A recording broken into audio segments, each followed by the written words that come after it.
इस न्यूज के प्रायोजक हैं अर्थ डायग्नोस्टिक मधुबन उदयपुर।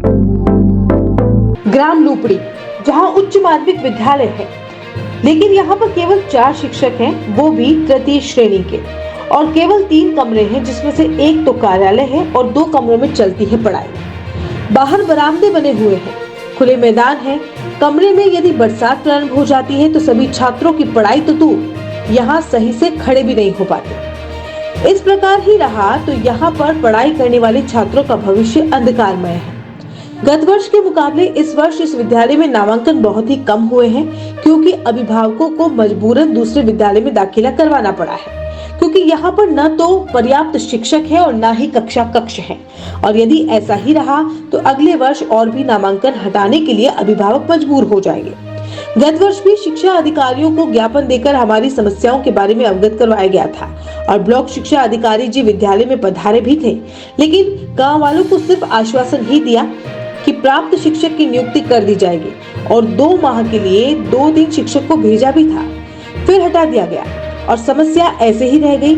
ज्ञापन देकर सरकार एवं अधिकारियों से आग्रह किया गया है कि यदि समस्या का समाधान नहीं हुआ तो मजबूरन सरकार के खिलाफ धरना प्रदर्शन और रोड जाम करना पड़ेगा, क्योंकि ग्रामवासी आसपास के गांवों की आर्थिक स्थिति अच्छी नहीं होने के कारण प्राइवेट स्कूल में भी नहीं पढ़ा सकते हैं, और इसी विद्यालय में पढ़ाते हैं तो बच्चों का भविष्य भी अंधकार में होता है। एक तरफ तो सरकार बोलती है कि बच्चे भारत का भविष्य हैं, और एक तरफ पढ़ाई की कोई भी सही व्यवस्था इस स्कूल में नहीं है।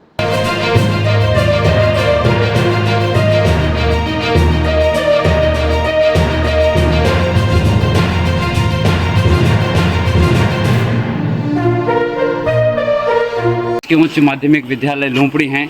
आइए अपन सब इसमें एक बार प्रवेश करते हैं। ये मैं आपको बताता हूँ, ये 12वीं तक स्कूल में कैसे पढ़ाई चल रही है और कैसे शिक्षण संस्थान चल रहा है मैं बताता हूँ।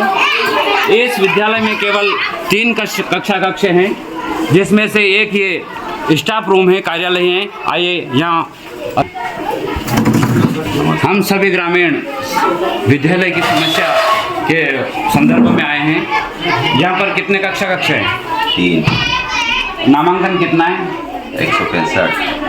आप यहाँ शिक्षण संस्थान जो चला रहे हो ये विद्यालय में, कैसे एडजस्ट करते हो 3 कक्षा कक्ष में? क्योंकि एक तो विद्यालय का ये कार्यालय है, बाकी में कैसे पूर्ण कर रहे हो पढ़ाई का काम?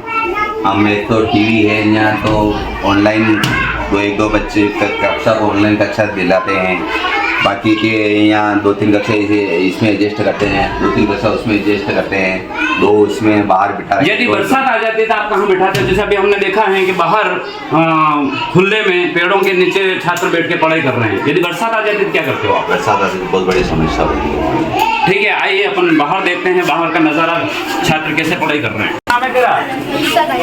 इशिता डांगी। कौन से क्लास में पढ़ती है? अच्छा, यहाँ पढ़ाई कैसी चल रही है? बहुत बेकार है। क्यों?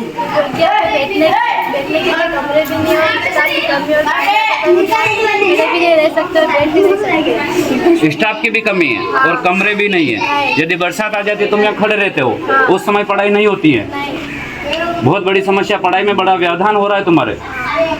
ठीक है।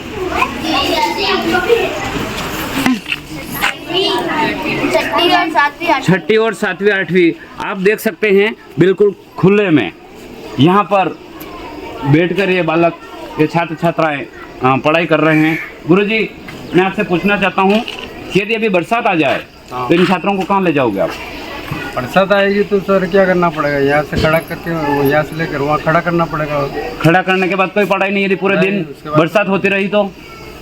बरसात रुकेगी, उसके बाद तो या तो छुट्टी करनी पड़ेगी या खड़े रहेंगे वहाँ पे। इस प्रकार तो इन बच्चों का भविष्य अंधकारमयी है। यदि यहाँ पर पूर्ण व्यवस्था शिक्षकों की नहीं हुई एवं कक्षा कक्ष नहीं बने तो इन बच्चों का भविष्य अंधकारमयी है। प्रेम सिंह डांगी, ग्रामीण लूपड़ी गांव का एक आम नागरिक हूँ। हम आज सभी ग्रामीण स्कूल में आए हैं। हम गत वर्ष भी इकट्ठे हुए थे और सरकार के नाम, शिक्षा विभाग के नाम हमने ज्ञापन दिया था। सरकार और अधिकारियों को सूचित किया था, अवगत कराया किया था। हमारे स्कूल में ये 12वीं तक स्कूल है, यहाँ पर केवल 2 कक्षा कक्ष हैं, जहाँ पर ऐसे खुले में या ऐसे टेंट बने हुए हैं, इनमें बिठाकर पढ़ाई चल रही है। यहाँ पर स्टाफ के नाम पर केवल तृतीय श्रेणी के 4 शिक्षक हैं।